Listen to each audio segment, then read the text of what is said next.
Hey guys, really excited to bring you this latest Tom Talk. This is actually a real dream come true for me, and I'm sure you'll be able to see me trying to contain my happiness and excitement. I've always been a huge fan of DJ Premier from the legendary Gang Starr, and he was kind enough to join me for this one. I had all notes of questions, everything I wanted to ask. It was a total nerd out fest for me, and I loved it. And I thank him for doing it. I hope you enjoy my talk with the legendary DJ Premier. This shit is big time! Who is Randy? Don't bring anyone mother into this. Yo, mom in the fucking stand! Preemo, thank you so much. This is a huge honor. I don't even know where to begin. Let's begin, I guess, with just saying thank you and welcome. And where you're right now, are you in New York right now? Yeah, I'm in my studio, my recording studio here in New York. Is the governor going to shut that down, or are you allowed to leave if you want?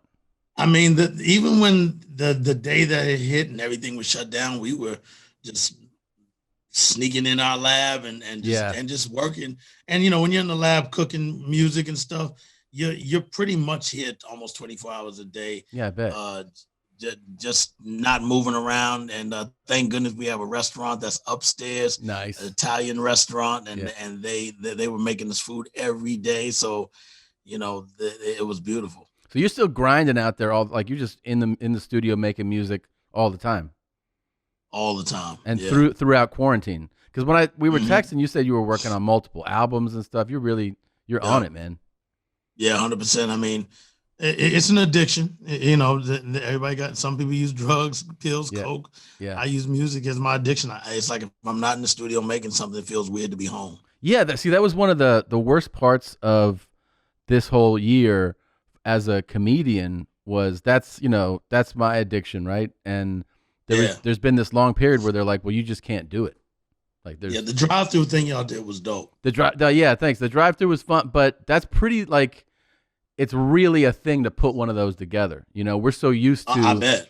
We take it for granted, but you could just go to a club, get on stage, and you're doing it. So that shit has it was a good alternative though, and in the circumstance, that's the problem with most people. They don't know how to find a way, and it's like there's always a way to find a way. Yes, you're right about that. There's always a way. And now I'm doing I don't know, I'm traveling to the places that allow it, So I did Huntsville, Alabama last week just to do 6 shows. I mean, just to get on stage, man. But there's so much I want to ask you, and I apologize in advance if you're like, man, I've heard that question a million times. I just got to hear it myself, so I apologize. Yeah, but it's coming from you. So the fact that I'm a fan of your comedy and your podcast and everything, your wife is funny, Christina, shout to her. Your mom is hilarious. Thanks. When y'all speak Spanish. Yeah. I didn't even know you spoke Spanish. I didn't even know your mother was Latina, what I'm saying?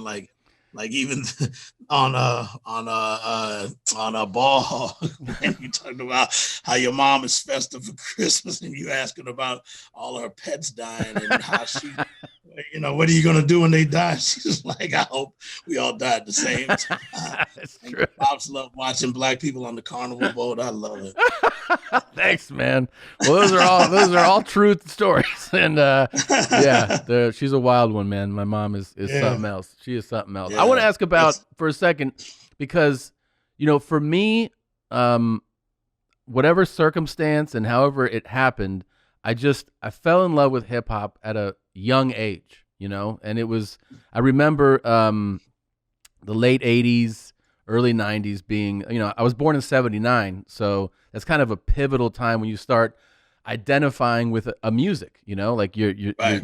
9, 10, 11. It's like, that's when you get some money to go buy a tape or whatever you like. And hip hop really was something that, I just took to, and it's been a love ever since. And I'm completely, you go through my phone, and if you go through my old CD binders and stuff, it's all hip hop, But what's funny to me was one of the things is I've always, at that age at least, associated you and Gang Starr with New York, right? That's right. That's I think most people that listen and maybe don't know yet, they're like, oh, those guys are New York guys, New York sound. But I find it, interesting that your origins are Texas.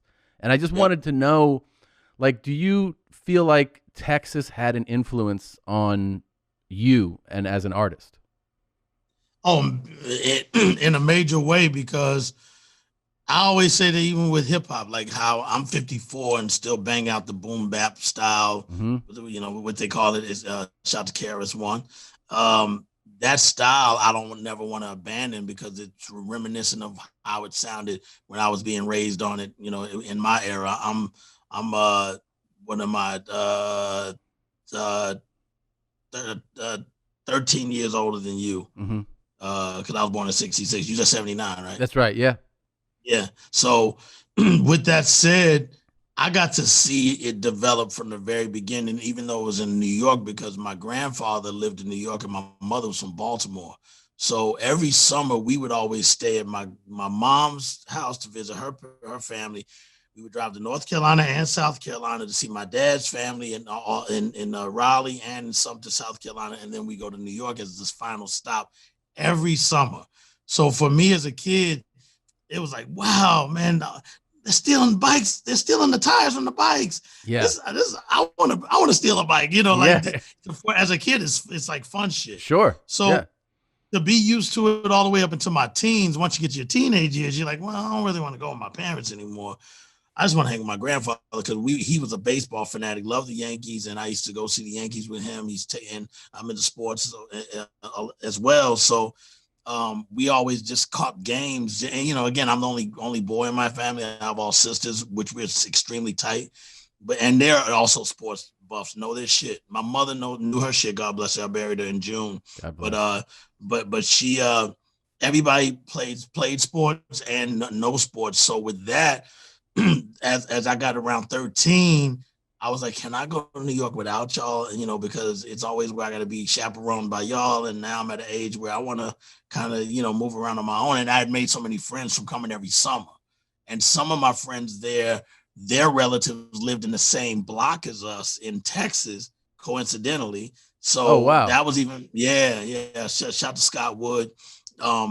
And the whole Wood family, that they would come visit us. So now when I go to New York, I'm hanging with him, and he lived on the west side of the city, and he would show me around because now I can hang with friends and go get into a little mischief here and there. So by the time the hip hop bug got to me, I was like, I only have about a year.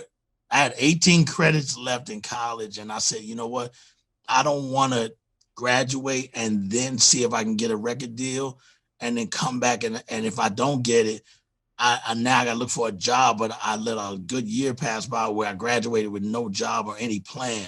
I didn't have a plan going to New York either. I just knew that my gut kept saying, go now and see if you can get a deal. And if you can't, you come back and finish school. But you came back to that because a lot of people that are from my town, which is called Prairie View, it's right outside of Houston. Right. It's like 45 minutes. But the thing is, you used to hear the rumblings of people that graduated, moved on, and moved to a different city or whatever to get that thing going, and they didn't make it, and they came back and just worked at the college that I went to, where my father worked. And you always hear the rumblings like, they didn't make it in what they did, and that doesn't mean that that's a bad thing. But I didn't want that rumbling about me, so I said, if I don't make it, let me at least know that if I don't make it, I'm going straight back to school. So I was like, oh well, I don't know if he graduated or not, but he's in school. Yeah. So I said, let's go now. My father was like, you have no plan. What are you going to do? I said, trust me. My gut says it's time to go. I'm going to be all right. I'm going to make it. And I believe that. And that's amazing in and of itself. When you made that decision, like how confident were you in your skill set? Because you're pretty young, right? I mean, you're in college, and also the art form, like you're part of it developing. Like that's still early on, right? That's early 80s. 87 was when I went to shop my demo, didn't get it. All of them got returned. 88 is when Guru heard my demo. And that's how I got into Gangstar. And then, okay, so he heard your demo, and then was it an immediate thing? I was in a different group. We were originally called MCs in Control. Shout to Top Ski. Shout to Sugar Pop and shout to Styly T. That was the crew. And we're still all friends to this day and everything. We still check on each other, make sure everybody's all right. But at the time, we all went to school together. I was one of the DJs there. I got to shout out RP Cola, like the soda, RC Cola. Yeah. But his name was Randy Pettis. Is Randy Pettis. Excuse me. So Randy was RP Cola.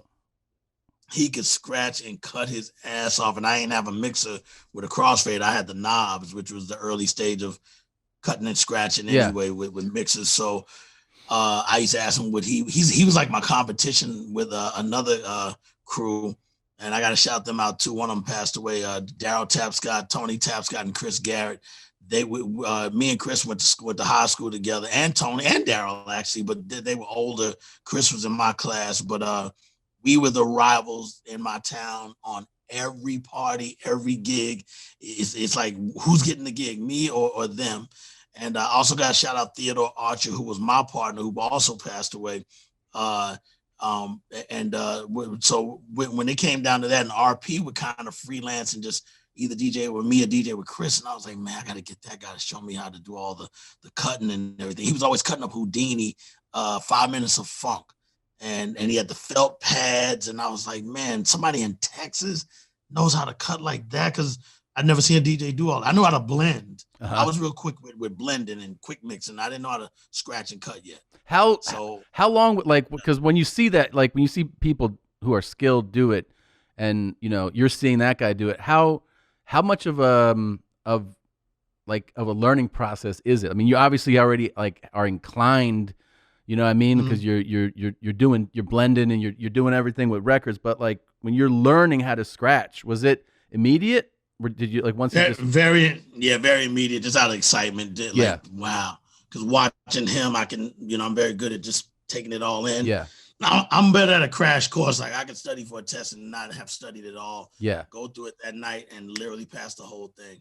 Right. Because I have it memorized. By the way, I want to just point out something that because you've been, you shouted out a bunch of people. I noticed something about like your Instagram, because I've followed you on Instagram for a long time before we even like were messaging back and forth.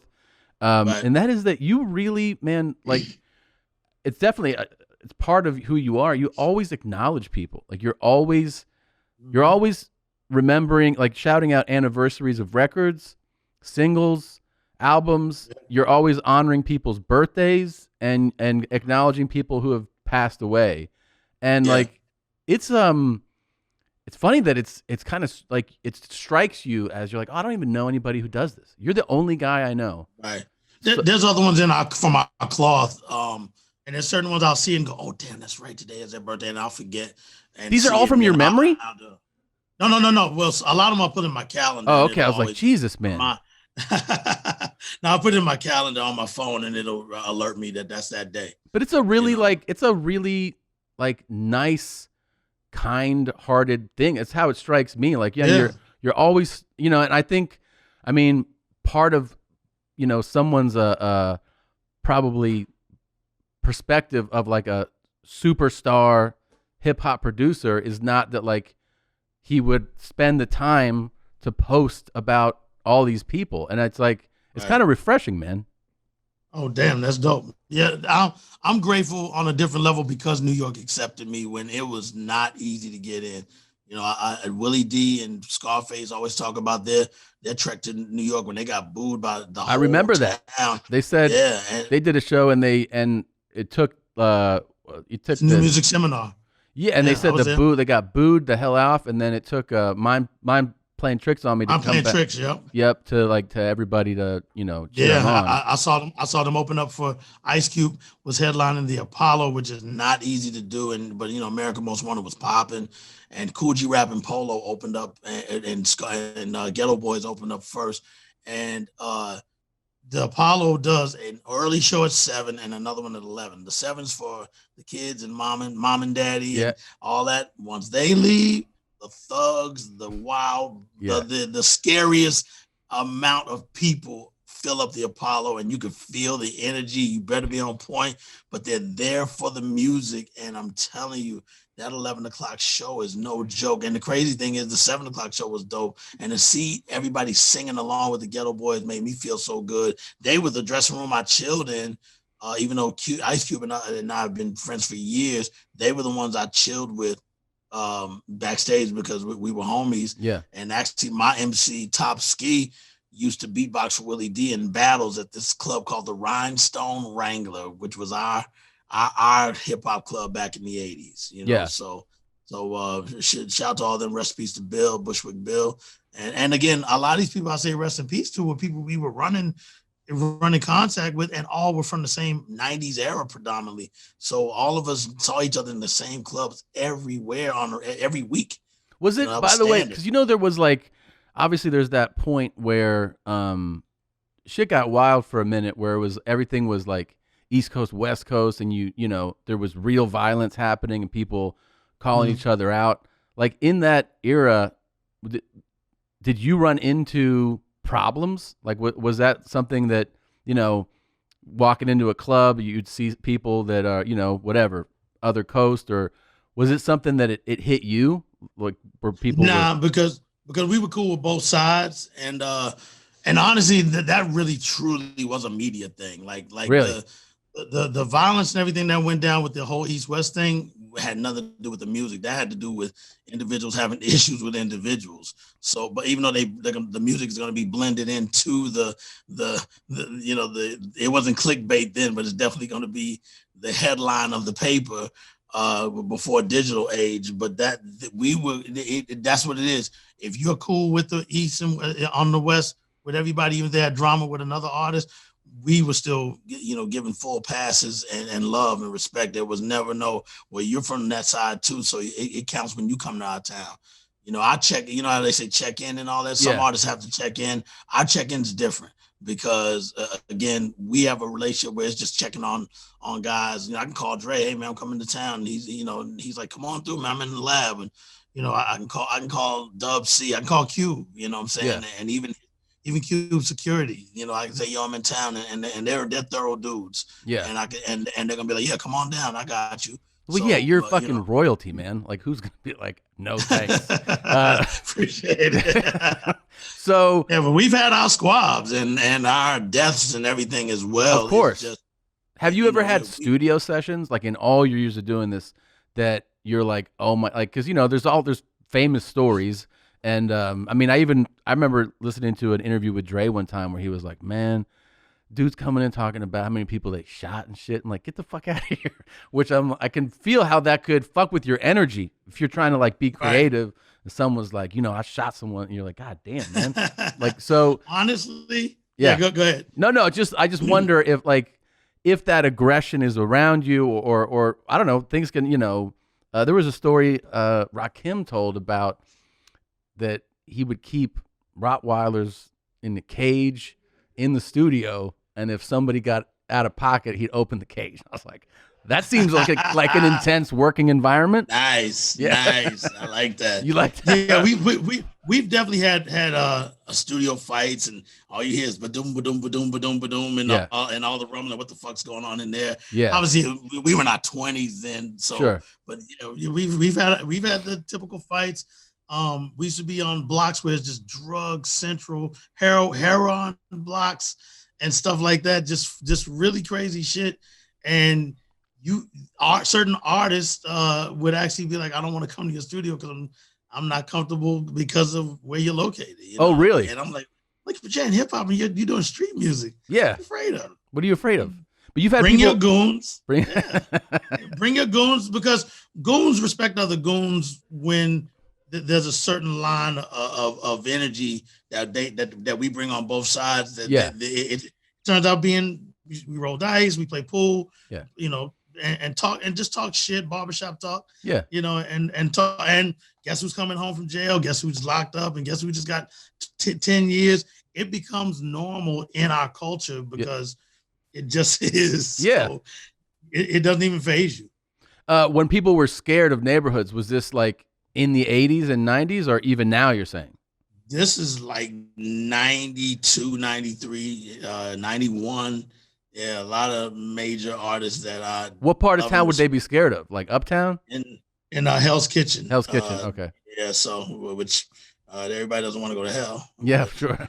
Even though we do devilish things. Yeah.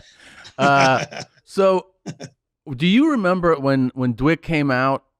Is that when you felt? Is that the first time you're like where you're like, oh, we are part of, you know, a big thing happening? Like, is that the song that makes you feel like, you know, it was one thing to get, you know, signed or whatever, and we're making music, but like when you realize that this is playing on everyone's radio and probably coming out of bars and clubs and everything, is that the one that makes you go like, no, this is now you can tell your dad this is a career, like I made it. Is that the one or no? Before Dwicket, I would have to say Just to Get a Rep. Oh, Just to Get a Rep. Okay, yeah. Yeah, that was in 90.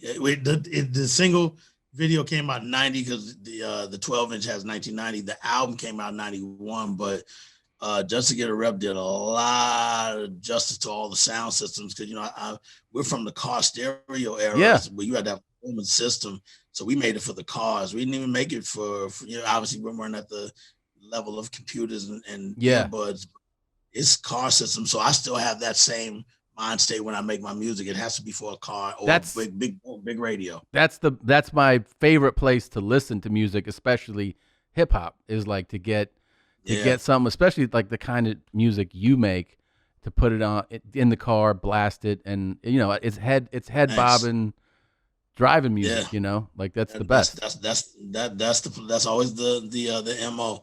And Dwick was 92, right? So that was Daily Operation. Take It Personal was the single. Dwick was the unreleased B-side, but being that it took off, we wanted to add it to Daily Operation because that was the era of cassette singles. And they called them singles, and a lot of people were buying our album and complaining, going, "Yo, Dwick's not on here, and I bought your album." And but the cassette singles sold like hotcakes, and then we were supposed to stripe it onto the album, and then at the last minute, the label said we're just going to move forward and not stripe it onto the album. But I'm like, yeah, you're going to lose sales because everybody's looking for Dwick, right? So a lot of people wondered why it was on Hard to Earn, which came out in 93, 94. Because we wanted to be on one of our albums. So it was like the next one following. At that time we were doing an album every year. So we put it on there. All those songs, those all of them still slap, man. Like Just to Get a Rep. Like you could, if I didn't know, if it wasn't like from reference, that you know, I would be like, yeah, that's a new hot song. That shit still hits hard, man. Shout out to Greg Nice and Smooth B. Smooth B, what's up, man? Rest in peace to Smooth's wife, man. She just passed. Oh, man. Keisha, man. Great woman, man. So love to her as well. I got to ask you this. So I know you've been asked this before, but I need to ask you this. So when anybody looks at Illmatic and you look at the team that came together to produce it, it's bananas, right? Like you go, and then I heard all this. I always heard stories about people seeing Nas perform, you know, because guys like you're a producer and a DJ. Obviously, you know, your ears are open to talented MCs. But like, do you recall seeing him for the first time and just being like, "What the fuck"? Well, at that time when I was like 90, Large Professor was the one that I used to hang with a lot and go over to when they were the two DJs from Main Source. Their mother ran the label, so we used to go to their place all the time and hang. And Large Professor showed me so many techniques on programming beats. And then when they were working on the last few songs, he's like, "Yo, I'm gonna do a posse cut," because that was the new thing after Marley Marl did the symphony. All of a sudden, everybody's getting 2 or 3 guys to do a cut together, you know, on their album. And I feel like Marley's really set that off on that scale when he did the symphony. But he said, "Yo, I'm gonna put these new guys on from Queens." And he said, "I got this guy named Akinelli." He said, "My man Joe Fatal, who everybody knows Joe Fatal, you know, in that circle." And then he said, "This dude called the rapper Nas," because a lot of times back then, Queensbridge artists would put the rapper in front of their name, just like Noyd is the rapper Noyd from Mobb Deep's crew. Okay. And he was the rapper Nas. So the day they cut the record, he said, "Yo, I want you to hear this and see what you think." And he played me live from the barbecue. So I heard it before it was even on the album. Straight out the lab. Yeah, straight from the lab. And when I heard that, I was like, yo, that dude's going to, even Akinelli, I said, he's going to blow as well because Akinelli had a dope style. Mm-hmm. You know what I'm saying? And the next thing you knew, everybody was talking about Nas. Everybody. And then everybody. 96, Reasonable Doubt. How long did you know Jay-Z before? Like, do you know him like years before that? Yeah, I knew Jay probably around 88. Oh, that far in advance. Mm-hmm. And had you seen the Mars Club? He's walking the Club Mars with the big chain and everything. Yeah. Had you heard him? Because everybody talks about how, the no pen to paper thing, how he can just riff off the top of his head. Did you see that early on and go like, this is like a gifted dude? Yeah. Well, I saw Biggie do it first. Oh, right. Biggie, same thing. They just sit there. Biggie just sit there and I don't want to say waste hours because whatever it is, the energy is what you're supposed to respect for the artist as long as they deliver good shit. And he would just sit there drinking Bacardi Limon and Moet and Hennessy and it would just be blunt after blunt after blunt and girls coming in, and he's always offering you a little bit of that, like, yo, you want to get with her? It's like, yeah. Yeah. And her, yeah. That sounds like an artist I'd like to meet. Rest in peace, Biggie. Yeah, and then from there, I'm like, Big, it's good. The session ends in about another 2 hours. He's like, oh, I'm ready. You're like, huh? He's like, yeah, I'm ready. And just goes in the booth and does it. You're like, damn, all this time we've been sitting around here, even though there was things to occupy the time. Right. Man, that's unbelievable. Well, like that song. There you go. So that's like unbelievable comes together like end of a session kind of thing. Like you're saying, like you've been in there for hours, and he's like, oh yeah, I'll just go throw it on real quick. And the album was already done because it was the updated version of the album because Puffy had done a promo when we were at one of the seminars called the Big Mac because Craig Mack and Biggie is who he signed. So it was like in a Big Mac little container with the burger and the bun and the little green paper that looked like lettuce, and it was a cassette.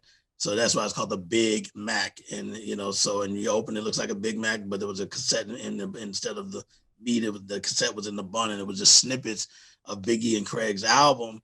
But Biggie had already given the full version to all his homies in the hood. But back then in the 90s, we always wanted our team to have a copy so that they could memorize and sing it along with us whenever we are out in the street to show that our shit is hot too. That was the thing. Oh, really? So you're actually saying like memorize this so that it's like it almost creates like street marketing in a way, right? You'll know the words. Wow. Mm-hmm.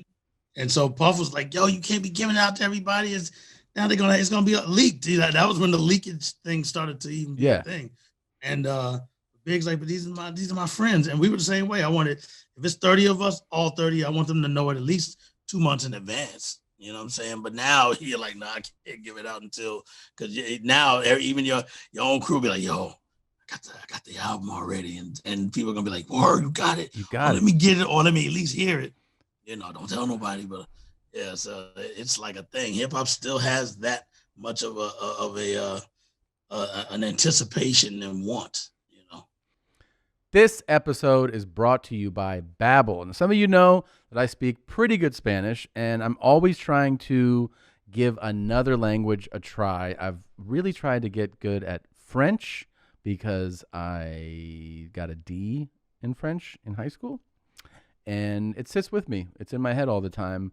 Babbel is the language learning method designed to get you speaking your new language within weeks with daily 10 to 15-minute lessons. Very digestible. You can definitely do this. You start with words and phrases and then sentences, gradually getting more complex. Soon you're practicing short conversations. This is the way to do it. This is like immersion with your app. Babbel has sold over 10 million subscriptions, and you can learn a language by going to Babbel too. Right now, Babbel is offering our listeners 3 months free with the purchase of a 3-month subscription with promo code MOM. Visit Babbel.com. Use promo code MOM on your 3-month subscription. That's BABBEL.com. Use the promo code MOM. Babbel, language for life. This episode is also brought to you by Adam and Eve, the #1 adult toy superstar. Man, that is awesome. Free stuff is awesome, but free stuff to spice up your bedroom is even better. Select almost any one item for 50% off, and then Adam and Eve loads on the free stuff. You know what looks cool to me? The Colt Snug Tugger, you know what I mean? And also those love dolls, because they don't do anything but what they're supposed to do. So they have all types of toys. Toys for men, women, couples, lubes, lotions. They have it all. Who doesn't love this stuff? It enhances your sex life. It's fun. Sex is a good time. You should do things to make it crazier and more fun. Go ahead and enter the offer code YMH at checkout and get 10 tantalizing free gifts. Sexy item for him, a special gift for her, and a third item you'll both enjoy, and 6 free spicy movies. That's what I'm talking about. Plus free shipping. That's YMH. YMH. Offer code YMH at checkout at adamandeve.com. Did you I'm thinking about like your catalog. It's so insane. I imagine that 92, 93 come along. I mean, you're obviously now associated with the biggest acts. How are people? I just think that you'd be getting hit up left and right. People asking you for beats, right? Every MC be like, Preemo, let me get something. Like, are you just how did you even filter people out? Like, there's too many people coming at you. It varies from so many ways, because you'll even have artists that go, man, you work with that person, they're not big and a large artist, and I have more stature or whatever. Why would you work with me? It just varies, man. Part of it's just my DJ. I have what you call a DJ mentality, and so it could be based on your voice, because that's what attracted me to Guru, was his voice. I never heard a voice like that, so I'm really into voices. Certain people can rap their ass off, and their vocal style just doesn't grab me. Yeah, and they can be nice and not like their music to a degree. Their voice may not make me want to do a joint for them. So do you make beats with artists in mind, or is it always just you do? Oh, so you do only, yeah, only. And when it's time to do it, like I don't be like, oh, here I got 20 beats to play. You pick one that you think fits. No, I'm making it for you while you waiting, and then it's ready to go. That's why I think they match better, because especially if I'm a big fan, it's like, oh, I already know what you need. So when it was like, if we go to It's Unbelievable, like with Big, you had that track laid out? No. He called me. The album was done, and he called and said, I need one more for the streets. And I'm like, dude, I don't even have time to go in. He's like, come on, Preemo, because we were friends almost a year prior, because I lived at Branford Marcellus's house, the jazz musician. I lived at me and Guru lived at Branford Marcellus's house, because he became the music director for the Tonight Show when Jay Leno had just taken over for Johnny Carson. So he was the music director, so he was moving to LA. His brownstone that he had in Brooklyn, he's like, yo, if y'all are looking for a place to live, y'all could take my place and just pay me the rent. We're going to sell it eventually, but until I sell it, just pay me the rent and y'all can stay there. We're like, cool. Because we met through Spike Lee from doing jazz music for his Mo Better Blues soundtrack. And that's how we got cool with Branford. So we were on Washington Avenue between Lafayette and Green. Big and them hang on Washington Avenue in Fulton on that corner, everything. And you see in the videos, from the old videos on the corner, and they doing the pull-ups and everything. That's the block that they hang on the reg. And Big is always there especially on the weekends. So every Friday, Saturday, me, J. Rue, Dab, Malachi, Suge, we'd always go down to the end of the block and just drink 40s and get drunk with Big and Junior Mafia and smoke all the trees that we can smoke. Oh my God. And just talk about music and whatnot. And he didn't even have a deal back then. Puff would pull up in the Lincoln Town car. Puff was always advanced on the new way of fly when it came to, we were thinking limousines was still the move. He's already. Lincoln Town car. He said, yeah, this is the new way to get around. It's inconspicuous. It's, you just pull up, you get out, you have a driver. I was like, wow. And that became the new standard. And later on, it became the SUV, the black SUVs. Yeah. And that's still a standard. It's so funny you said you guys were drinking and then just smoking all the trees and just shooting the shit. And then we would all be like, oh, that's what we should be doing. So then my friends and I'd be like, let's go buy 40s and roll some blunts and listen to these guys talk about doing it. Yeah, but when Big said he needed a track, he goes, "Yo, just anything. I know you could pull one off." So that's why it's just little we call them stabs when they're just those short notes, and that's DJ and producer talk. So he's like, "Yo, it could be that simple." I started doing that, and he goes, "That's dope. Do different versions of that." So like even on the hook, it's in a different pattern. And then when he's rhyming, sometimes it goes dun dun dun dun dun dun dun. Biggie Smalls. Yeah. So dun, dun, dun. And he was like, "That's it." Yeah. Man. He was like, "That's it." And he gave me the R. Kelly idea to I got gnats in here in the winter. He is the one to say, "Yo, scratch Unbelievable from Your Body's Calling," because that was one of our favorite R. Kelly songs at that time. And I said it might be out of key, but let me do it tomorrow. Because at that time you couldn't use Serato and pull an MP3. Sure. I had to go find. You got to go get the record. Vinyl. Yeah. And I did it, and it just sounded so in sync. And I mixed the record the same day, and maybe like even 3 days later, I remember we're driving back to Brooklyn, and Hot 97, which is the big station in New York. Flex is playing it, but I know Biggie always gives his friends the shit in advance. I'm hearing it blasting in this other guy's car, and we're trying to pull up to him to see who it is, because we think maybe it's one of Biggie's peoples, and be like, "Oh, yo, what's up?" It's somebody we don't know, and I'm like, "Yo, how'd you get that?" Because it's only 3 days later. Yeah, it's not even album not out yet. He's like, "Who the fuck are you, man?" He said, "Yo, this is on Hot 97 right now." I pull my radio on. I go, "Oh shit!" And, of course, "Oh, Premier, what's up, Gangstar?" Whatever. And we got that all the time back then, and still do. But that was like, wow, it's already moving. And next thing you knew, that I remember Puff said, "We're gonna make that the B-side of Juicy." So we got the streets and we got the radio, and then that was the first gold single I ever got in my career. Really? That was the first one? On the wall.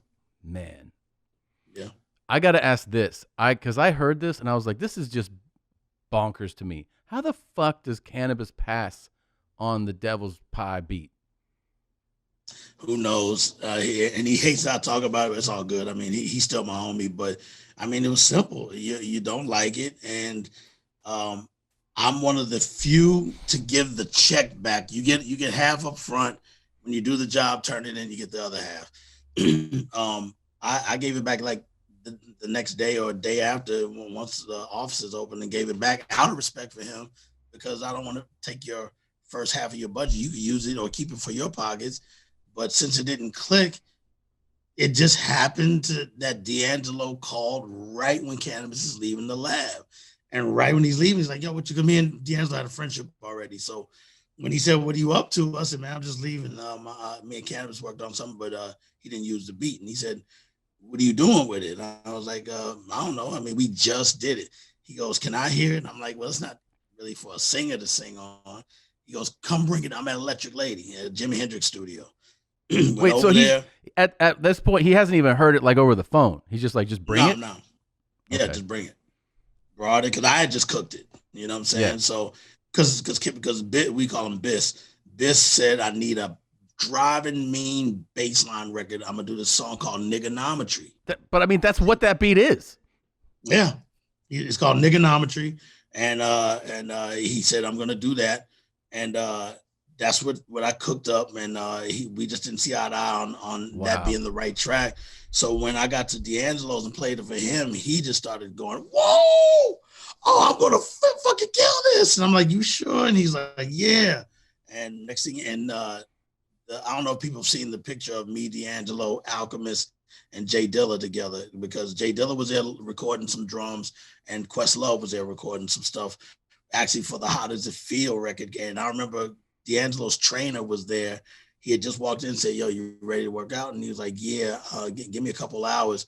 And then D'Angelo goes, "Yo, my first video, I'm going to be naked in it. And it's going to be, and I'm just going to be standing there naked."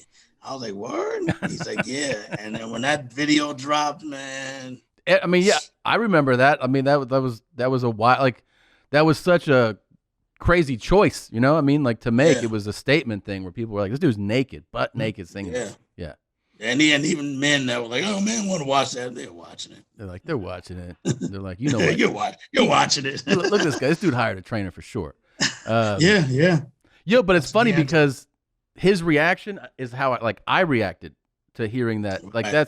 that's a because I actually really like beats even more. Like I'll just listen to instrumentals because I just enjoy them. I mean, I like listening to the finished record too, but that thing it hits so hard that when I heard that Biz passed on it, I was like, that doesn't even add up in my head. It's such a grimy, just punch you in the face. You know what I mean? Yeah. Like head bob. It's a wild thing.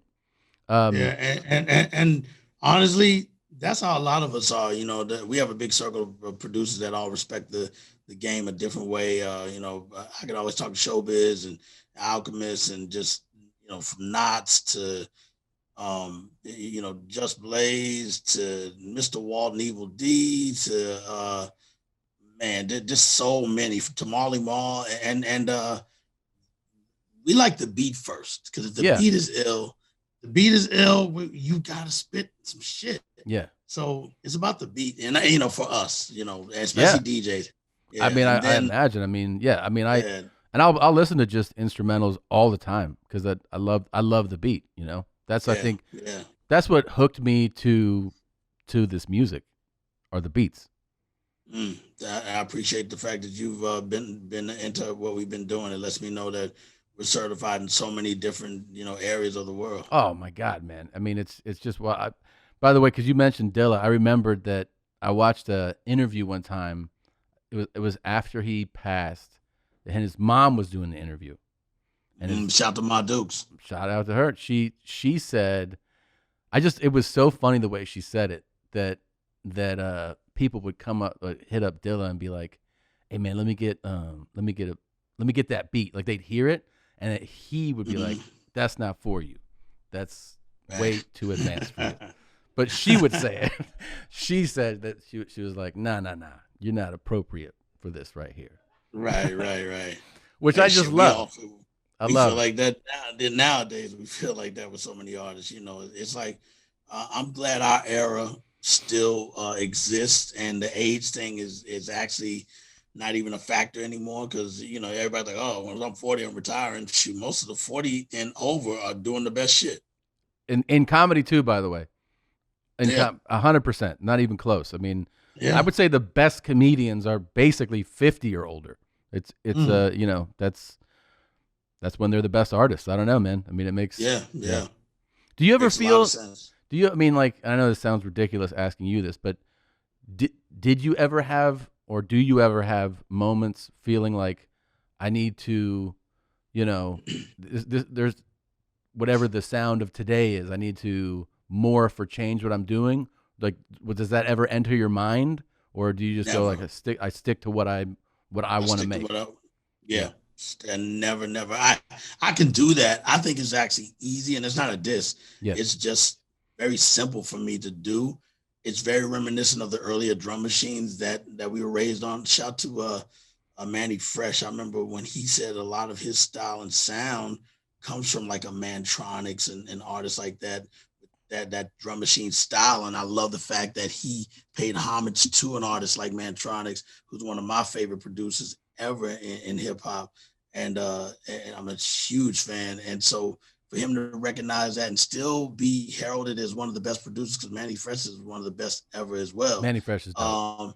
Yeah, man, just what he did for the whole Cash Money and to have such a variety of beats for Wayne and Turk and Juvie and anybody else that came through that state with the Big Thomas, with Baby, everything, So that's what it reminds me of. And again, if you're revisiting that style, that's cool.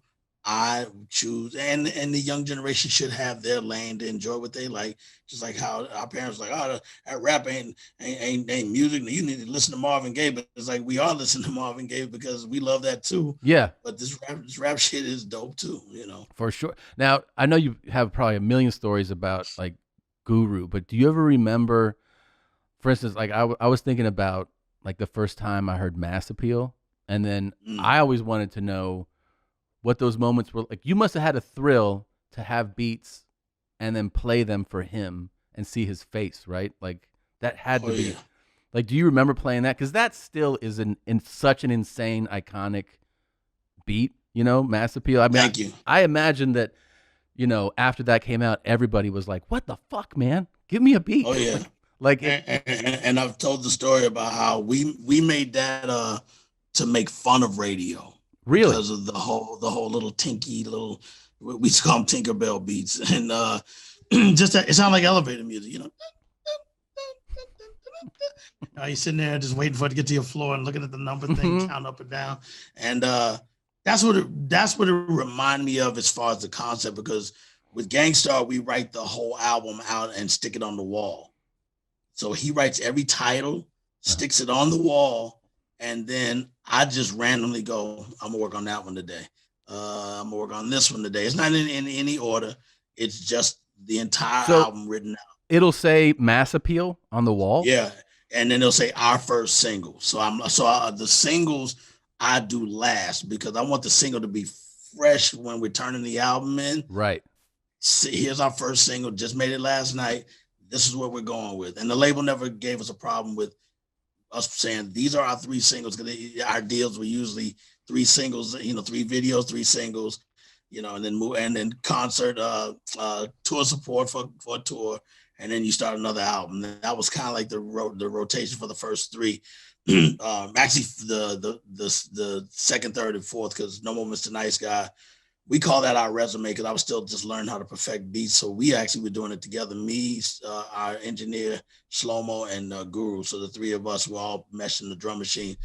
Step in the arenas when I was like, let me take over and really learn how to master making beats. DJing, I got down.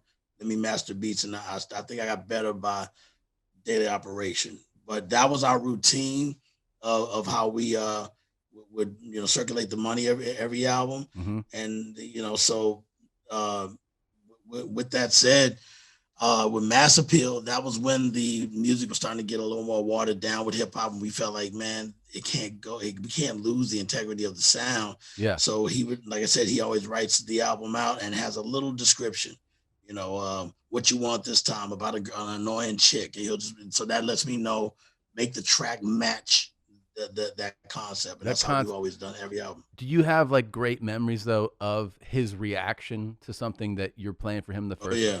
Tell me one. Do you remember one that like you check this out and you just press play on this? My steez. Because that was our first single for the Moment of Truth, and your first single is everything. We always like to make sure the core audience that grew up with us and support us from day one get their record, even if we do a royalty with Casey and JoJo, or we do Love Sick, or we do X Girl, the Next Girl.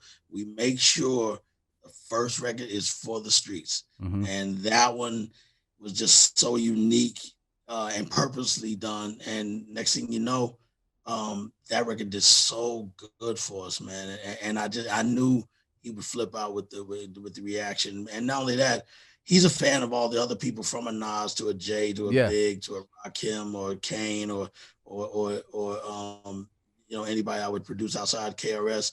And even when I do beats for them, I'm still gonna make sure we get hot beats too, because for one, I'm gonna be on the cover with you. I'm doing the interviews with you, magazines, everything with you. So we gotta have heat as well. So I never would like give him less flavor stuff than I gave other artists. It's always 100% love with every artist, including the Gangstar. So yeah, My Steez is also iconic, incredible.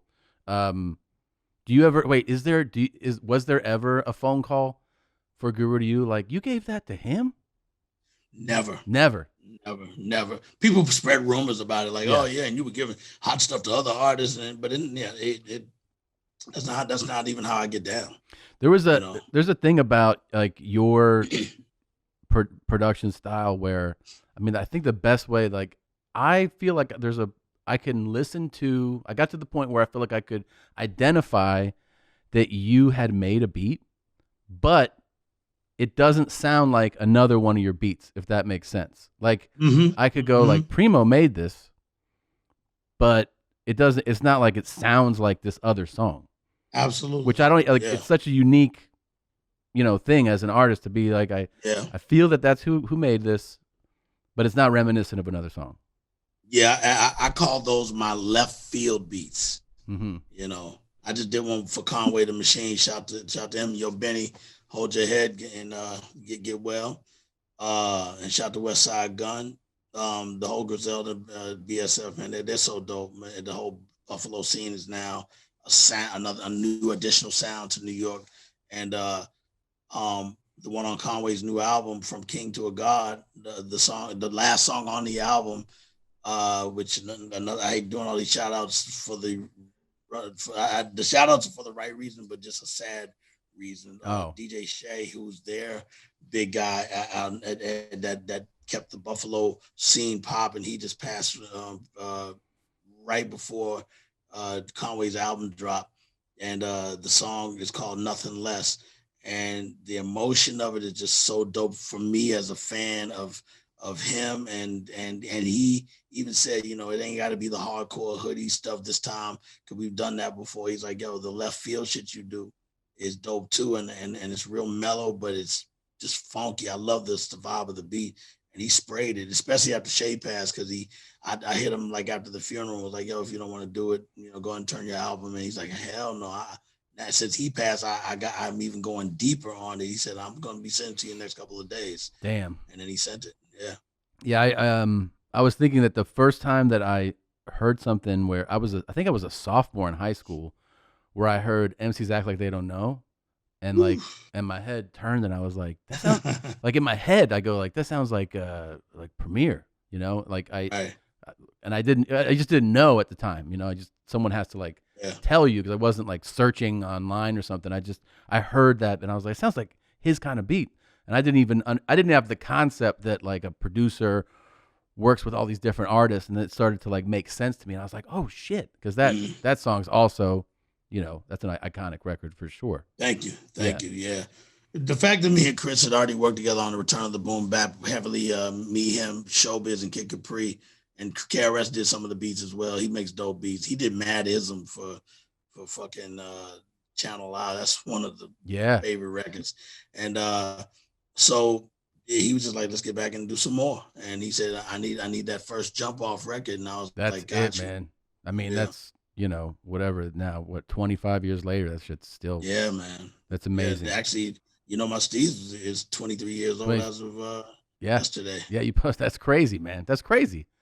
Do you ever have because you make so many beats and work with do you ever have a record where you're like, it's cool, we did it, we're done, and it surprises you that it became a huge hit, like you weren't expecting it to take off? Yeah, Dwick we knew was gonna take off, but it exploded. Right. Yeah, take off and explosion is a different thing, because explosion is just kaboom and everything disintegrates. But that was one disintegration that we were so, I mean, it did so much for us, you know what I'm saying? And to collab with Nice and Smooth, who not for one are great performers. They Greg Nice does predominantly all the beats on all their albums, and he has a dope style that matches the group. Same thing with MOP. Yeah, and Lil Fame does a lot of the beats for MOP because he knows how to make it work for them. Besides DR Period, who originated the MOP sound. Well, Nice too. Also, is such a unique guy on the mic. I mean, that's his own style completely. Yeah, it's incredible. Mm-hmm. What about the opposite of that? Did you ever have a record where you're like, this is gonna blow up, man, and you were surprised that it didn't commercially succeed?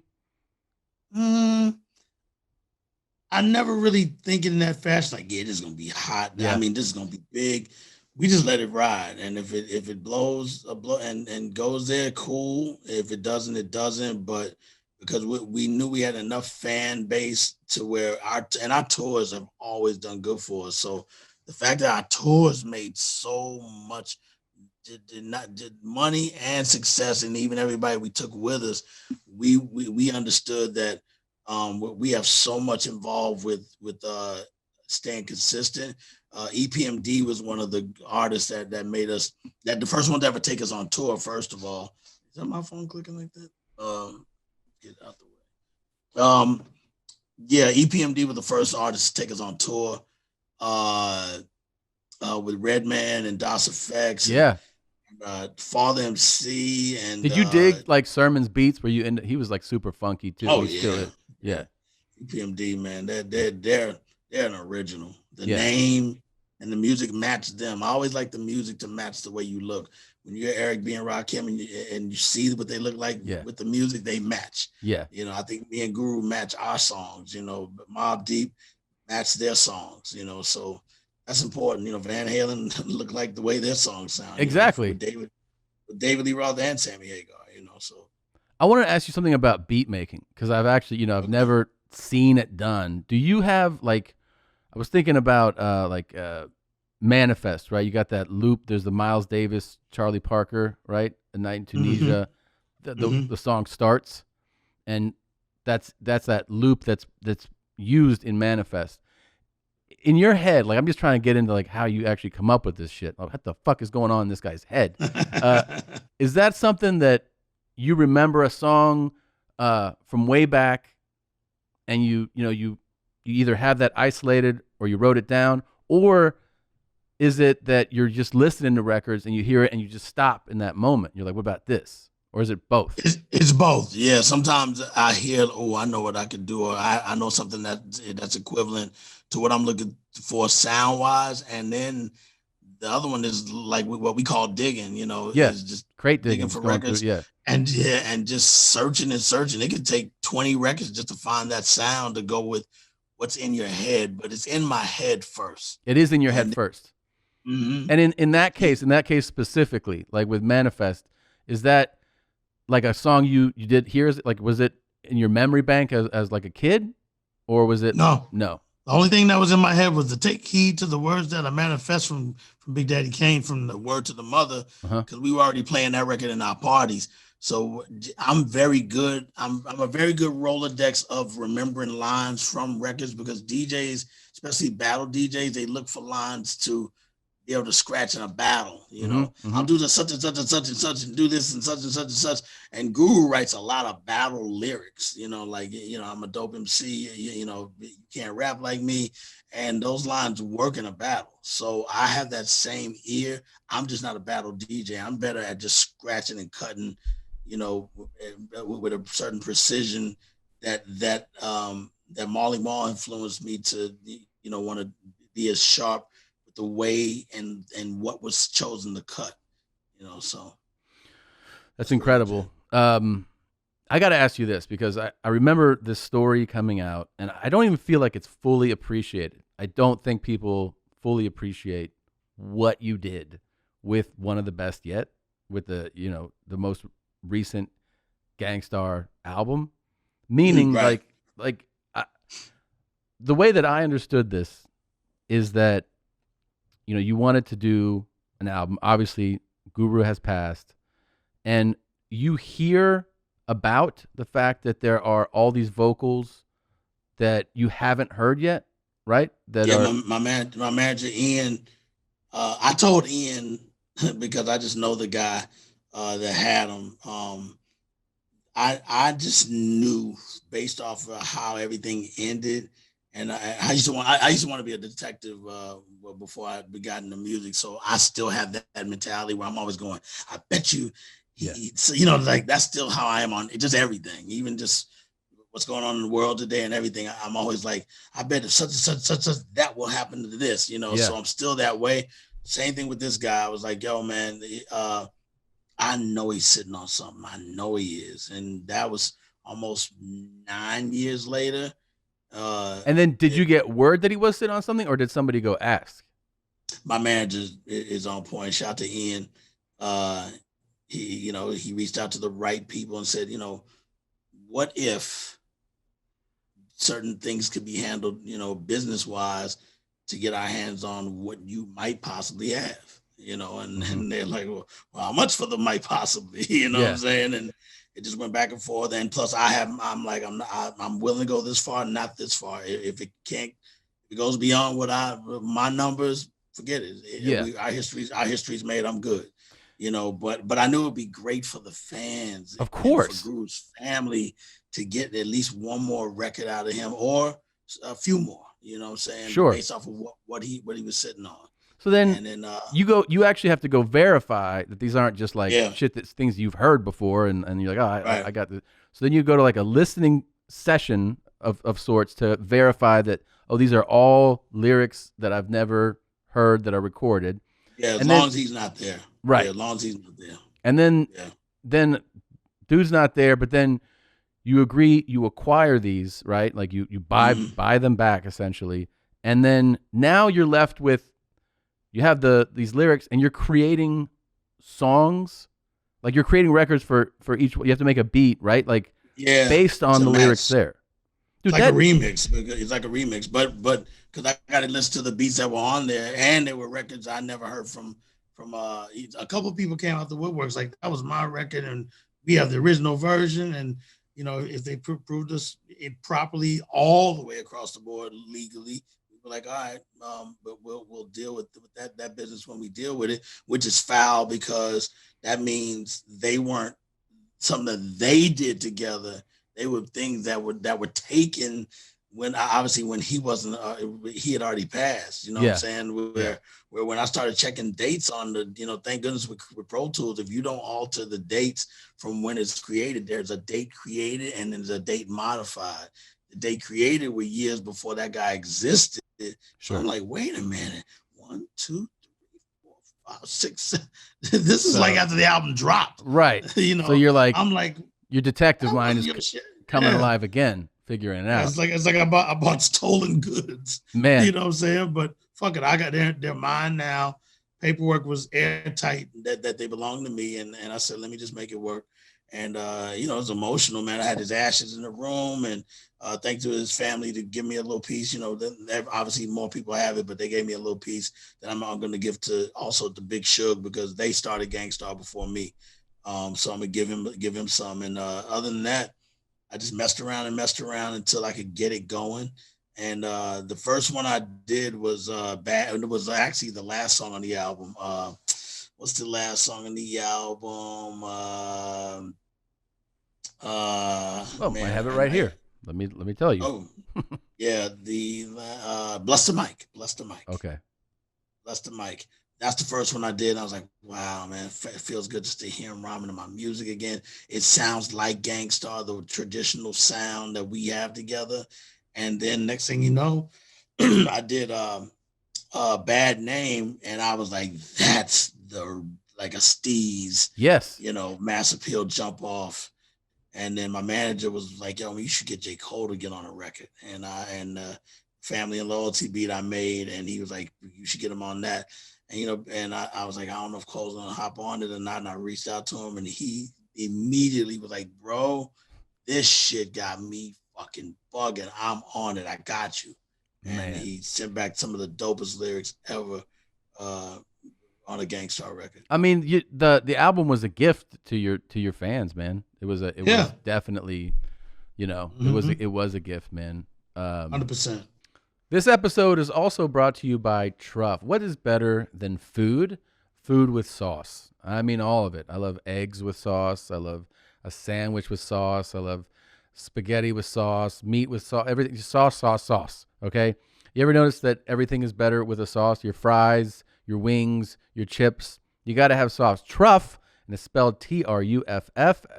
It is a luxury hot sauce that makes every meal 5 stars, crafted with a signature blend of red chili, black truffle, organic agave nectar, and savory spices. This stuff is going to knock you out.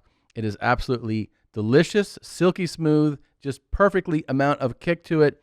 Right now, you can go and see why Truff is the biggest hot sauce on Instagram and TikTok. Get 10% off site-wide when you use the promo code MOM at truff.com. That's 10% off everything, including White Truff VIP box and Truff Variety Pack, just in time for the holidays. Just shop at truff.com. That's TRUFF, F as in fantastic.com, and use the promo code MOM. Imagine this. You make a list of gifts that you're gonna buy for the holidays, and then someone randomly gives you the money to help buy one. Sound good? Well, that's what Honey is doing. They're helping pay for $1 million worth of gifts. Yes, you're probably wondering, is this the same Honey that automatically searches for promo codes online? Yes. Yes, it is.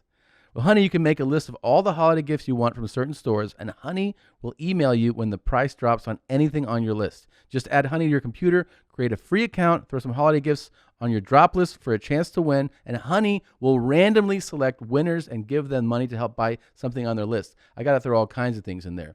I got to get like car toys for my kids. I got to get Christina shoes and a sweatband and jeans, and I got to get myself a doll to play with, and I hope that there's a discount.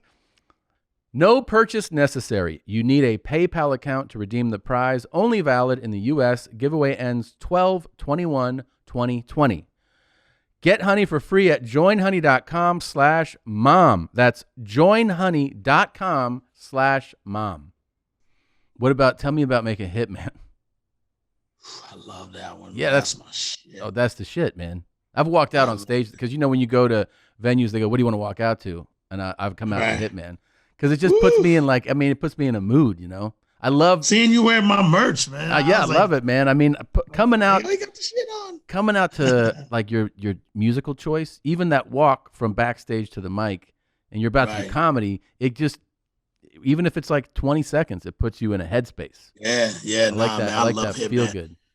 Yeah, I immediately after I heard the vocals over my beat, I was like, that's got to be Q-Tip doing playing the Hitman and being the one that's going to do the job, because Guru described it well. And Q-Tip had just got through having throat surgery, so he was like, man, my voice is really scratchy right now. His hook is dope on that, man. Yeah, he said I could do it, but it might not sound right. You tell me, and if not, don't use it. And I was like, just send it to me. He went right in and did it. He sent me a video of him doing it in his studio, and then at the end of it, he goes, "How was that?" And that's how the video ends. I have not deleted it. Oh, nice. And I called him right back, and I said, "Motherfucker, that's it. That's it." I was so happy, man. I was like, "That's got to be the third song, the second song after the intro." Like, I know how to sequence albums. That's my thing. That shit hits so hard, man. I mean, I love sequencing. Yeah. And then, by the way, you just did like I think the intro for Joe Budden's thing. Didn't you? For the podcast. Shout out to Joe. We have the same management. So that's just. I was like, God damn, that's a way to open a podcast, man. That's dope. Yeah, man. Joey, like I said, I've known Joey for a long time, but since we have the same management, we're always together a lot and see each other. So when he asked me to do it, I was honored. Like, yeah, cool. Man. I might ask you the same thing. Let's talk about it. All right, let's talk about it, man. I mean, I got a number, and if it goes above my number, I'm cool. So, and I gotta say, man, I heard when you mentioned the album, who were you doing the interview with? And you said, "You're a Gangstar's album," and the fact that you discussed what I had to go through to do it. And I think I texted you that day, like, "Yo, man, I heard what you said about, you know, you could imagine what I had to go through to get this album to sound like that, man." And Preemo, that's like, it's a remarkable feat. Like, if even, you know, as gifted as you are, and you have all the accolades and everybody, like, the fact that that's the story of that album. I think it's one of the most amazing stories I've ever heard of putting together an album. I mean, you took your partner's lyrics, who he passed away, and you had to acquire. I mean, the whole process. It's like, it's a real story, man. It's an amazing. There should be a documentary about that album. We're working on just a documentary anyway of our career, because thank goodness we have that many tapes of our old footage, and we've been digitizing them. Shout out to Keebler, he's been digitizing them in the next room, and everything's getting, you know, to where we can pull, and our interview lineup is amazing from, you know, so many people have done the interview already, and it's gonna be dope once we finish it all up. I cannot wait. Do you? I don't know if this is cheesy, but do you have a favorite Gangstar? The biggest question ever. I know. I mean, you know, I know that, like, people ask me in a different way. Obviously, they'll ask you about like jokes and like, and you're like, I don't know, man, you know. But I feel like with music, it's there's different, like for the people that make it, you might have like, different feelings about you. Like, it's not just the final product, sometimes it's like you remember what it was to make a song or something. Do you have one or no? Like if I had to pick a couple, definitely like, my Steez, Above the Clouds. I love Robin Hood Theory. Yeah. I like Next Time because I just lost my accountant, but she was like a mom to me. So rest in peace to Mary. I even got a tat on my arm of her. So, wow. I must have been definitely missing her. And then so Next Time was done the day she died, and I'm just in a sad mood, and Guru's like, yo, just do one more song. And I'm like, man, I'm so stressed out that she passed. He goes, then do it in memory of her, and just whatever comes to mind, do it. And so Next Time, the sample has almost a funeral sounding horn, and then Guru bodied the lyrics. Yeah. So for you, like you hear that and that memory comes to you every time you hear that song. Every time. Yeah. Yep. Mm-hmm. Damn. Just to get a rep too, that was one of my favorites. Yeah, man. You know what's funny? I remember because CDs used to be big, and they would come out on Tuesdays, right? Yep. And Full Clip came out in '99. Is that right? Yep. Mm-hmm. And I was a junior in college, and I went Tuesday morning to the CD store, and I picked up Full Clip, and then I put it on, and I shit my pants. And then, so I had my two friends, Casey and Justin. We were roommates, and we loved hip hop, and we loved Gangstar. And I remember, Case getting in the car, and I was like, fucking put your seatbelt on. You're gonna bash your head against the window when you hear this. I just, you just have those memories. Oh, no doubt.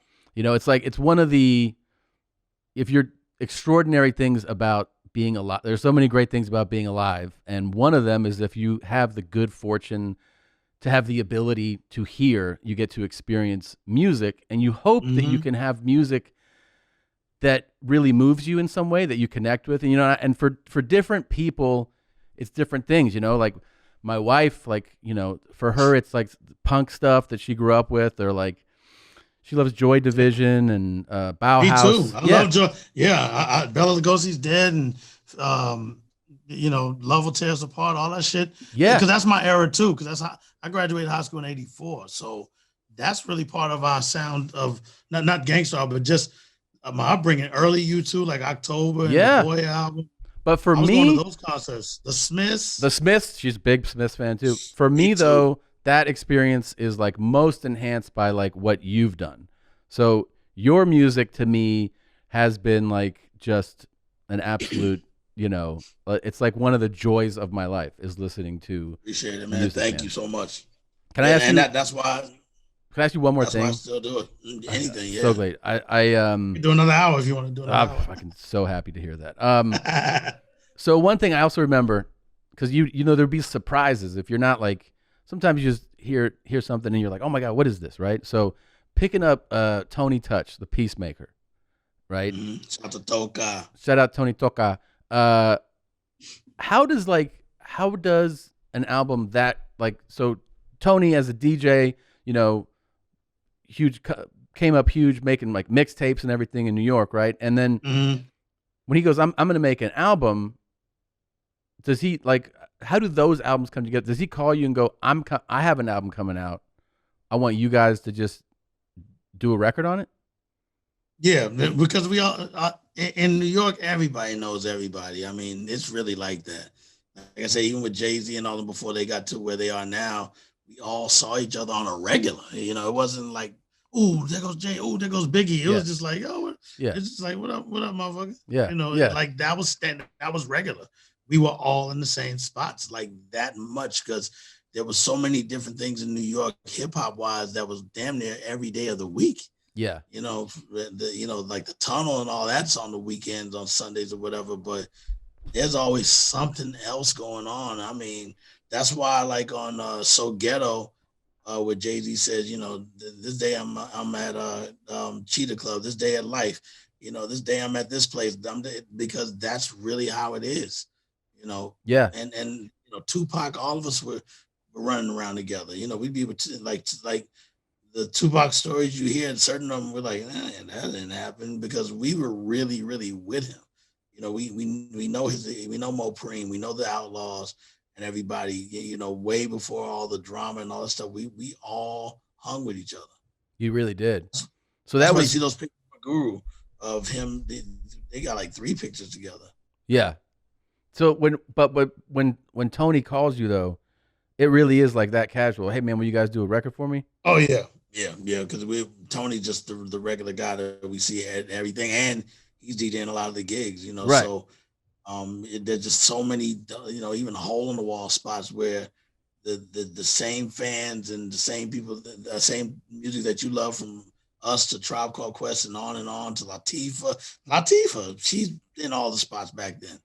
You know what I'm saying? Because she was still on the come up. She wasn't right. These gnats are fucking in here. But yeah. I lost my mind. Yeah. I lost my mind hearing the Peacemaker. Like when I heard, I was like, "What the fuck is this, man?" Yeah, that was easy. That was easy. Jesus. Just Tony's like, I just need a theme song with you and Guru. So since we knew each other, it was that's why it's Stabs again. Bloom, bloom, bloom, bloom. Simple little. Well, it's official. I love Stabs. New shirt. So do I. So most simple music does outsell the more complex stuff. When it's simple, it resonates a lot more. Really? In most cases, yeah. At least for me. I know you've been asked this a million times too, but I'm going to ask it 1,000,001. It's cool. Is there any artist that you haven't worked with that you want to work with? Yeah, DMX. I've always wanted to work with DMX. I've been pushing to get that to happen now. You know what I'm saying? Yes. I'm always leaning on Swiss. I'm always leaning on whoever he deals with in his camp that's in charge of his being his point person. And I'll lean on Swiss again, Swiss. Listen, the world needs this. DMX, please listen to us. Oh my God, man. Call Preemo back and send some fucking lyrics. Come on, X. Come on, man. Dogman X, man. Let's get it. I mean, why don't you just start sending him a sample of just different dogs barking and see if that gets him going, That's a good idea, man. Shit, I'll make sure you get writer's credit. Appreciate that, man. Yeah. I always make sure everybody that deserves their credit gets it and their share of the money. If they deserve it, absolutely. And then what you could do is you send him like a Shih Tzu, and then you're like, you didn't like that shit, and then you send him like a German Shepherd. You just send him different dog barks, Yeah, he's gonna know what a little Shih Tzu ain't fucking with that.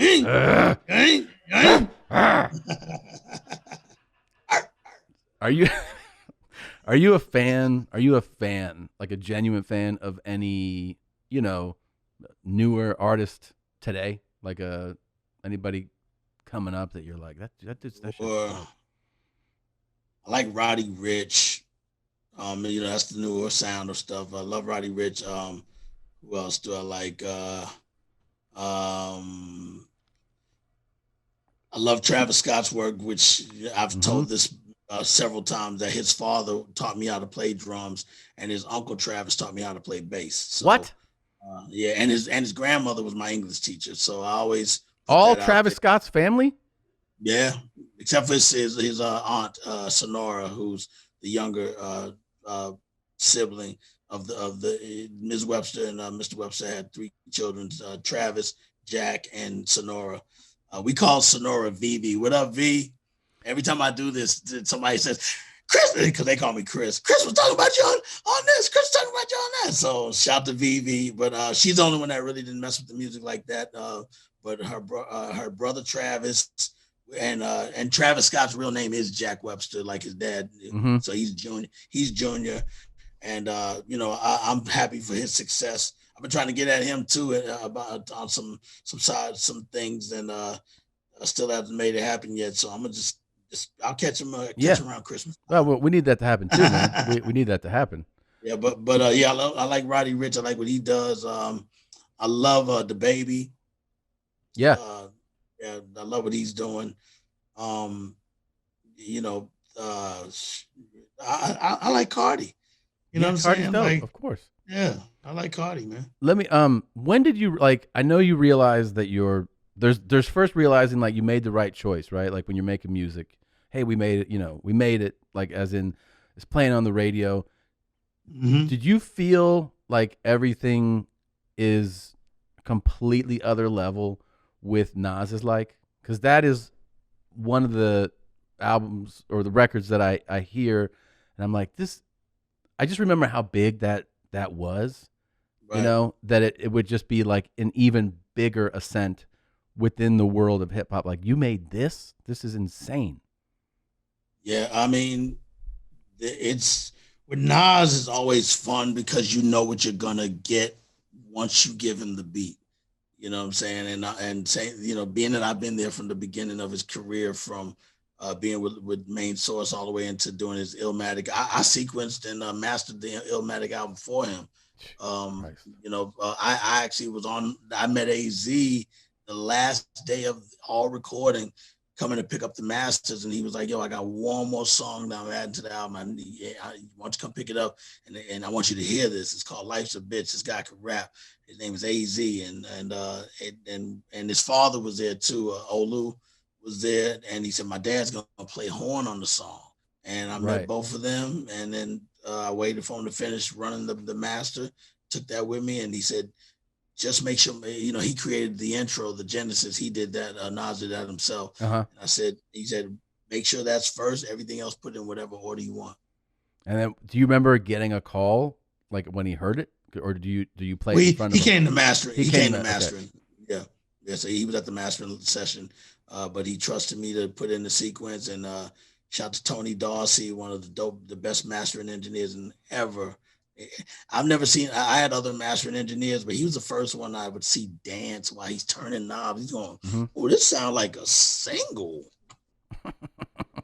Yeah, this. Oh man, did they dropping this first? Like he's doing all that shit while he's blasting the music, turning knobs. You know what I'm saying? He's like that now. I realized that, like, just even talking, like, what I want all producers to do now is just have cameras mounted everywhere, so that I can see everybody's face when they first hear the beats. I could get lost in a YouTube wormhole of seeing people hear shit for the first time, because I just remember every one of these. I'm just going through, like, I love that that I've Committed Murder remix you did, the Macy. Wow, with Macy and Mos Def. And Mos Def. Like, that shit is so amazing. I remember the first time I heard that, because I had picked up. That's on like Lyricist Lounge Volume 2, I think it is. Yeah, you know your shit. And I remember that I picked it up, just going like, well, I'm just picking it up. I didn't, that's when you would just go like, you look at names and you're like, there's got to be at least something's good on here. And just hearing that and being like, what the fuck? This is, that's an amazing remix, man. Oh, thank you, man. Yeah, the Lyricist Lounge was a real popping thing in New York. I mean, a lot of artists got broken through that channel, and that was another good platform back in those days, and they put a lot of MCs on. Yeah, and I also remember I picked up when you did the Bumpy Knuckles, the studio time one. It was like only a few tracks, right? Yeah. What was it? The collection was the studio time is the EP. It is the EP, okay. Yeah, because we had, and all that was just that in collection. It was just beats that we that were turned down by other artists, and he was like, "Yo, give them to me, and we'll make a collection of songs, and I'll write rhymes to those beats." And we're actually about to re-release it because it was part of another distributor at the time, and now we own it. So I'm going to re-upload that. Oh, dope! And we have 5 new songs that we're going to add to it that you never heard. So to give it a nice extra. Plus for the people that supported it, nice, and the ones that didn't even know, So good. Shout out to Bumpy Knucks. Shout out to Bumpy Knuckles, and and also I was not into, like, as a band. I never listened to Limp Bizkit until you made a beat for them. Until like that In Together Now. Me neither. Like, yeah, yeah. So I just remember that like they're just like, I can vaguely remember it's like, hey, Limp Bizkit's got a song with Method Man. I'm like, what? And then hearing that, and I was like, this is unbelievable. Yeah. It's like, well, they didn't make it. That's why it's unbelievable. Mm-hmm. So that's what enticed me to do it. Was my former manager at the time was like, yo, man, you do this record. They even offered me a nice sum of money, and I was still saying no. I'm not feeling it. And he goes, Method Man's on it. I go, oh really? Shaquan? Okay. so so once he told me Method Man was on, I said, well, let me hear it because it was already done. So that Yeah. Yep. that was already there That because was of Lethal. Yeah, okay. shout out to my dude Lethal. That's my guy who used to DJ for House of Pain, and then he was in Limp Bizkit. So me and Lethal go way back. Lethal sent that version with the lyrics and everything to that, but it was different drum programming. It didn't have the bass line and all that in there. So I said, the only thing I can see myself doing is I would need to re-record Fred's vocal to get it better locked into my style of how I do things. And all it needs is a dope bass line and my drum bounce. And let me put my drums on it. So I just took his sample and reworked it to bounce to my drums and sent it right back to him. And they were like, this is it. And Fred came to D&D Studios to actually recut the vocal with me. And so in when he comes in, do you then direct him like I want you to do it like this? Mm-hmm. And how did he took direction well? Oh, absolutely. He was super cool. And then even after it blew up, actually the plaque is sitting right there, 6 million sold. Damn. Looking at it right now. 6 million sold? Yeah. I got 6 million platinum, 6 times platinum album right here. What year was that? I'm trying to. Do you remember when it came out? It had to be around 98 as well. It was? Yeah, it had to be. Yeah. What was that? That was it has to be. And then what it was is we shot the video and then that took off. And then right after we did the record and the video took off, he had me do the 25th anniversary of MTV and we performed with him on that. And then the best part, Fred hired me to DJ the Playboy Mansion pajama party. Oh shit. You're like, and that's when I saved his number. It was already saved, but 1999, Significant Other dropped June 22nd, 1999. So June 22nd. Around full clip time. Yeah, around full clip time. But yeah, man, that was an experience being in the Playboy Mansion, all the bunny rabbits running around and all the Playboy bunnies. And you're DJing that party? Me and DJ AM, God bless him. AM was my guy too. And I met him when he was 14. Him and Alchemist were on tour with Cypress Hill and House of Pain. And we all smoked a blunt together. Man. And next thing you know, we became the best of friends. So this is what I want to do. I want to have a post-COVID party when they finally go, it's over, and you DJ it. And we just throw a bash. Now, I got a number, and I can't go above it. But I want to do it. We're negotiable. We're very negotiable. That's what I'm talking about. What's the other one? Oh, one video I love that you did, just because it gives you the feeling that you're watching someone make the beat is on classic. The Better Than I've Ever Been. Mm-hmm. That's such a dope concept to see because you feel like you're in the moment in that video. Oh, dang, that's another remix. That's not the original. No, that's Rick Rubin did the original. Yeah, and then you did the remix. The one in the video is the remix. Yeah. Did you KRS called come up with the idea to do that in the video though? No, KRS called. You're talking about in the video to do the drum machine and all that stuff? Yeah. So you got you feel like you're like, I don't like showing how I make beats. Like if you're with me, like if you came to my lab, I don't mind cooking in front of you. Yeah. But I don't like everybody seeing my methods and everything. So when they were coming to film the video, I was like, man, the best thing I can do is since the beat is already done, I'll just tap the pads real quick and just do a little thing like I am working on. Right. You don't want to give out the recipe. No. I'm with you on that. I'm with you on that. You'll see. Yeah, it's close. You'll see. Yep. You hear that, guys? But in person, you're good. In person? You can anytime. That's what I want to see. That's a dream of mine to see that in person, man. I want to give a shout out too because you inspired me to do this. Shout out to Spin Bad, rest in peace. He passed away recently. I have a very vivid memory. So I've been friends with Russell Peters for a long time. I used to open for him. He brought me to London, England, to do a bunch of shows in 2010. So 10 years ago, It was October of 2010, so it just passed the 10-year anniversary, and I went there with starting from scratch. Starting from scratch, Oh, who is a fucking encyclopedia of music. Yeah. I mean, that guy knows everything, and Spin and Russ and his whole crew. I still remember vividly one of Russ's security guys had a son who was like a teenage son. Like 17 years. Who Pick? I think it was Pick's son. Okay. Yeah, shout to Pick, man.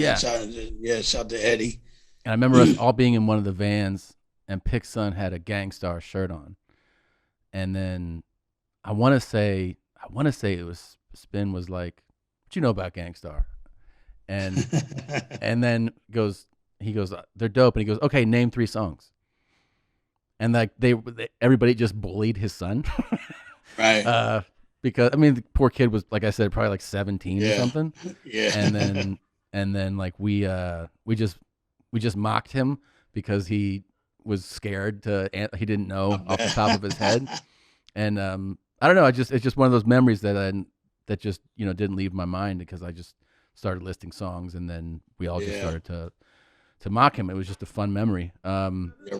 Russell's one of the greatest comedians ever made. He is, and he's one of the greatest guys ever too, man. Yeah. But I've stayed at all the houses except for the new one. Oh yeah. There's a lot of houses. Oh yeah. But it was also such a cool thing because Russ is such a hip hop junkie that Big time. when his ascent grew, and he brought DJs on stage, and so for me being like the opening act for him, it was such a cool peek into like what things can be. I was like, what? Yeah.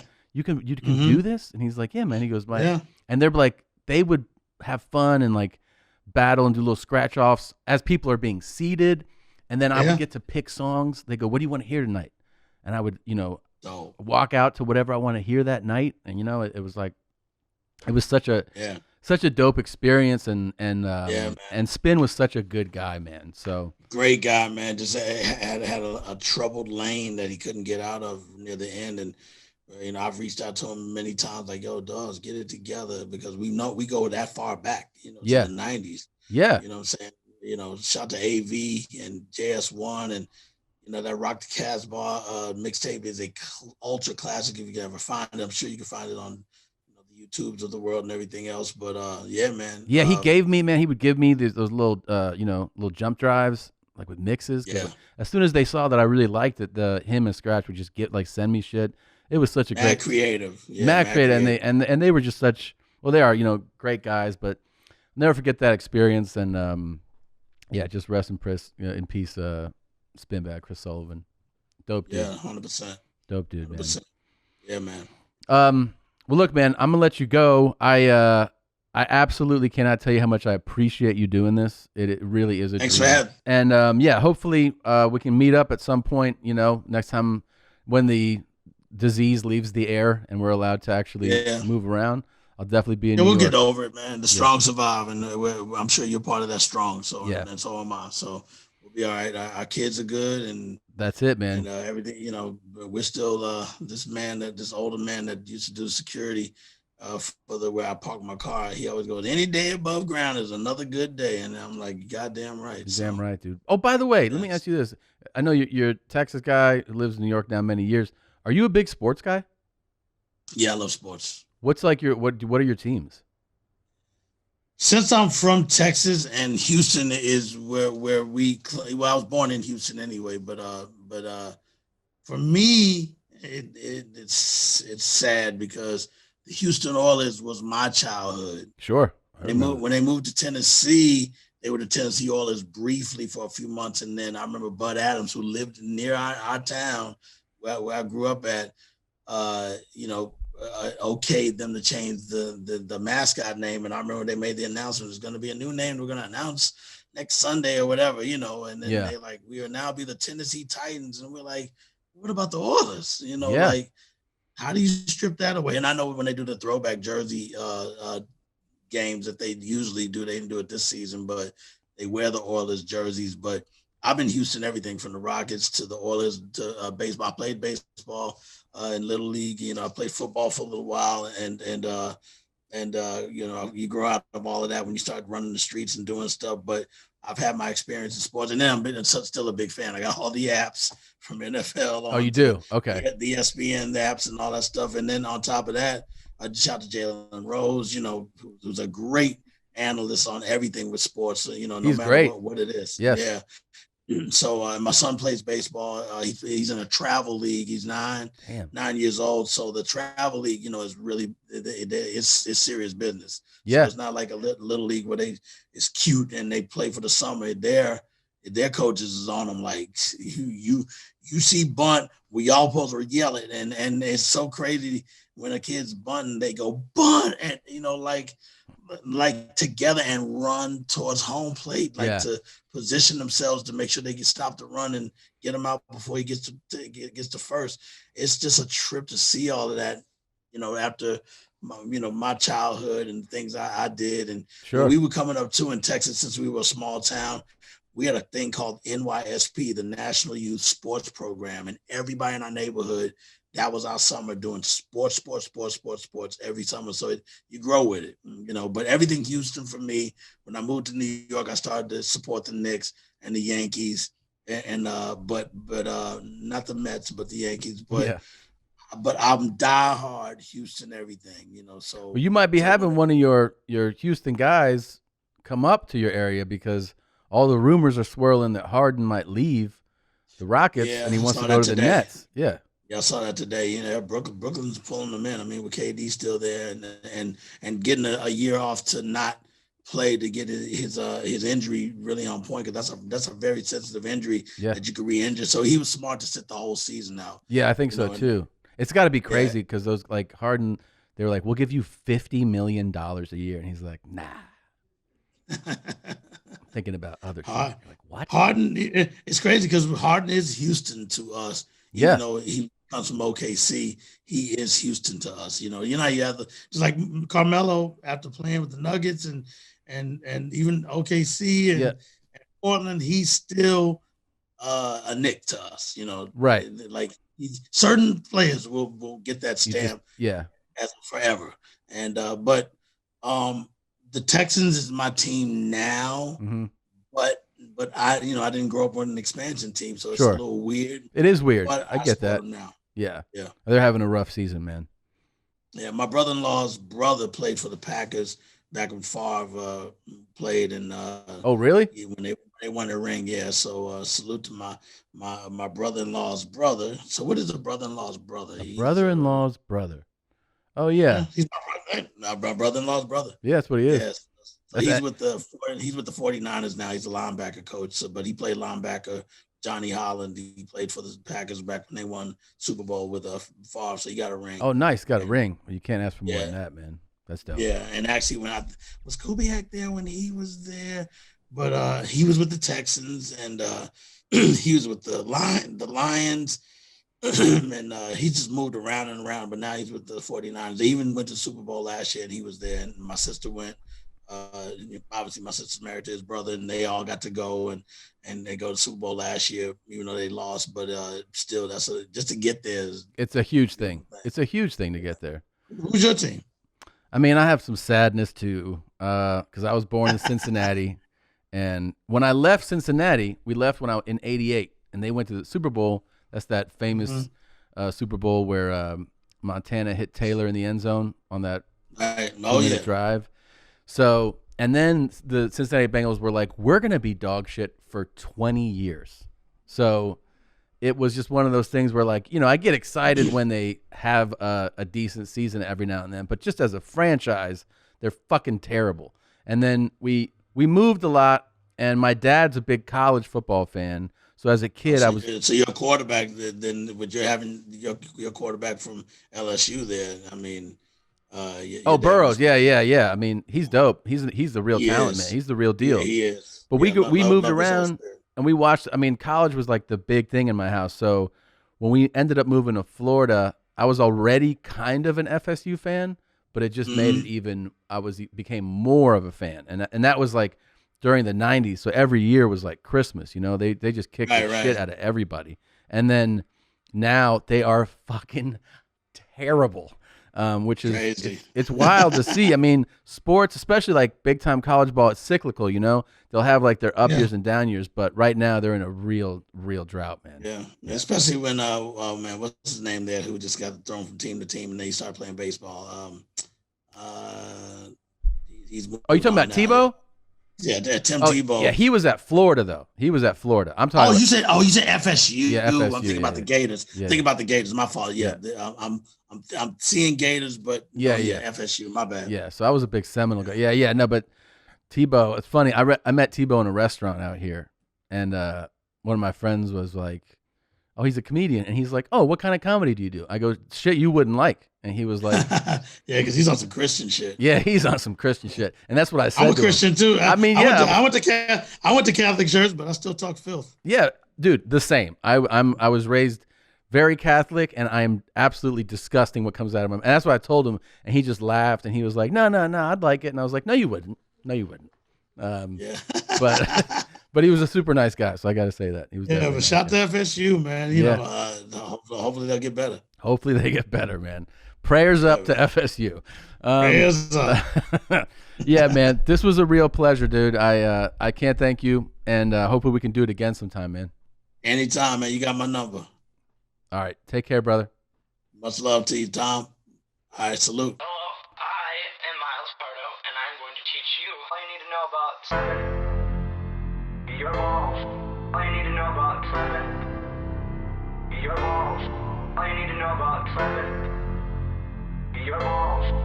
All you need to know about your balls. All you need to know about your balls. All you need to know about your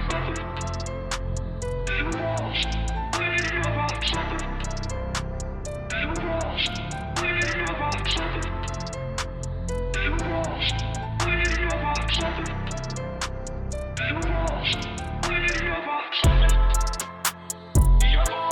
All you need to know about your balls. All you need to know about your balls. All you need to know about your balls. All you need to know about your balls. All you need to know about slap your balls up against your leg. You go, yeah. You need to wear proper clothing. I can do it in skinny jeans, but it is very difficult to do. Like just starting out. I mean, I'm not gonna judge you. Whatever you want to do, I don't really care. You could impress your grandparents. That's always something that you need to be mature, because your balls need to be, they need to be dropped. So, your balls, all you need to know about your balls, all you need to know about your balls, all you need to know about your balls, all you need to know about your balls, all you need to know about your balls, all you need to know about your balls, all you need to know about your balls, all you need to know about your balls, all you need to know about your balls, all you need to know about your balls, all you need to know about your balls, all you need to know about Hi, thank you for watching that episode of Your Mom's House. I really appreciate it. If you want to see more, you can click on any of these videos in this general area. And also, if you haven't subscribed, please do. It helps feed our cats. We don't have any cats.